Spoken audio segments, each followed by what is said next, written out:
Hello, this is Nick Alexander reading to you from Lockdown in the French Alps, an excerpt from my novel You Then Me Now, which takes place on the island of Santorini. I hope you enjoy it. I've never been swimming at night before, I told Leif as we pulled off our shoes and began to cross the beach. This is good, he said. You will like it. Back to back we changed into our bathers, and then crossing the wet sand I joined Leif at the water's edge. I glanced back at where our footprints mingled in the sand and turned to face out to sea. There were no waves at all, and the surface was like a gently undulating mirror.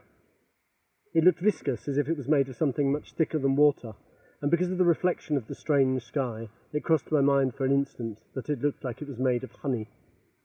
It's so pretty, I said quietly. The stars, Leif said, pointing upwards. I leaned my head back to look up at them. Gosh, yes, I said. How amazing. Come, Leif said, striding forward into the darkness. I'm scared, I admitted.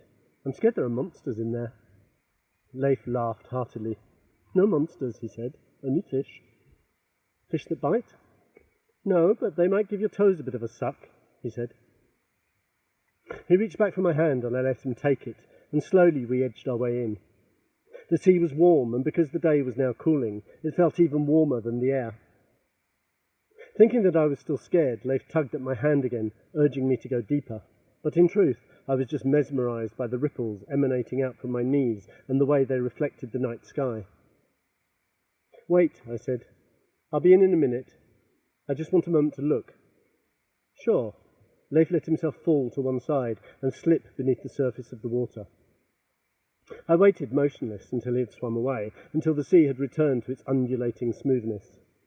I looked out at the horizon, which by now was almost black, with just a hint of sapphire blue remaining. I listened to the silence of the night surrounding me and discovered that it wasn't silent at all. In addition to my own breath, I could hear the lapping of the tiny wavelets on the beach. I could hear some chicks somewhere in the distance, clamouring for their mother, and I could hear the rhythmic splash, splash, splash of Leif's inelegant crawl. Somewhere to my right, a fish briefly surfaced with a plop, then vanished into the depths. Come on, Leif called. It's lovely. I could barely see his head by now, bobbing in the distance. Hold on, I said. I'm just what? He asked. Just taking it in, I said. I couldn't think how to explain what was happening, because something was breaking and something else was beginning.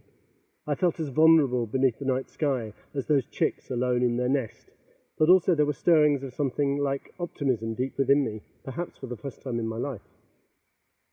I looked down at my knees again and felt the softness of the sand beneath my toes and the silky water nudging against my legs. And when I looked up and out once more, the feeling, still nameless, washed over me.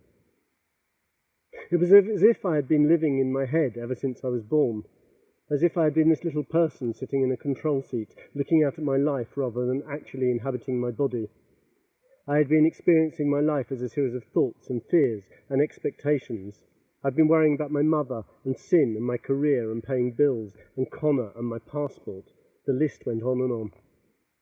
But suddenly, standing in the seemingly infinite sea of Santorini, and beneath that quite literally infinite night sky, it all fell away, leaving me feeling fragile and raw and scared, and ecstatically in love with everything and everyone, with the essence of life itself. Connor, I suddenly saw, didn't matter. My passport didn't matter. My money didn't matter. In that instant I was a tiny grain of life, gifted with being able to observe the inexplicable vastness of the universe.